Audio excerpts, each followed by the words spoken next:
Patuloy po ang pagbabaklas ng Wire Clearing Technical Working Group sa bayan po ng Bayambang upang alisin ang mga nakalaylay na kable o tinatawag po na spaghetti wires sa mga pangunahing kalsada.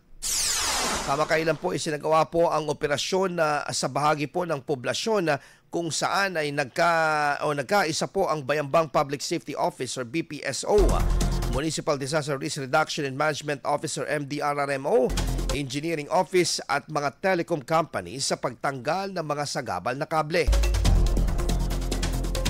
Layunin ng inisyatibong ito na maisaayos ang mga wire upang maiwasan ang posibleng aksidente o disgrasya sa mga dumaraan, lalo na sa mga motorista.